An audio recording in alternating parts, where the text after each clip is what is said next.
জনপ্ৰিয় অভিনেতা কিশোৰ দাস সকলোকে কন্দুৱাই এৰি গুচি গ'ল। হয়তো এই খবৰটো সকলোৱে গম পাইছে।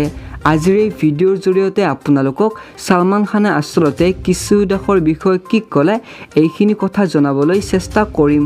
বন্ধুসকল, ভিডিঅ'টো আৰম্ভ কৰাৰ আগতে প্লিজ ভিডিঅ'টিত লাইক এটা কৰি দিব আৰু চেনেলটো ছাবস্ক্ৰাইব কৰি ল'ব, কিয়নো এনেকুৱা ধৰণৰ ভিডিঅ'বোৰ মই আপলোড কৰিবলৈ চেষ্টা কৰোঁ। তেনেহ'লে বলক আজিৰ ভিডিঅ'টি আৰম্ভ কৰোঁ।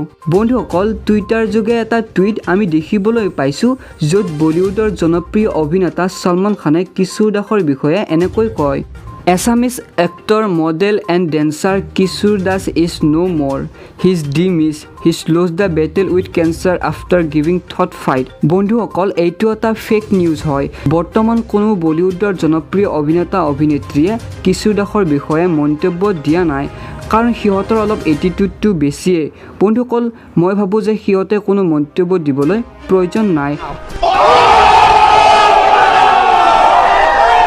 বন্ধুসকল, কিশোৰ দাসৰ বিষয়ে আপোনালোকে কি মন্তব্য দিয়ে নিশ্চয় কমেণ্ট বক্সত কমেণ্ট কৰি জনাব। লগতে কিশোৰ দাসৰ আত্মাই যাতে চিৰশান্তি লাভ কৰে তাকে আপোনালোকে প্ৰাৰ্থনা কৰিব। লগতে ভিডিঅ'টো যিমান পাৰে সিমান শ্বেয়াৰ কৰিব, যাতে কিশোৰ দাসৰ আত্মাই শান্তি পায় আৰু সকলোৱে যাতে দুৱা বা প্ৰাৰ্থনা কৰে। ধন্যবাদ। জয় অসম।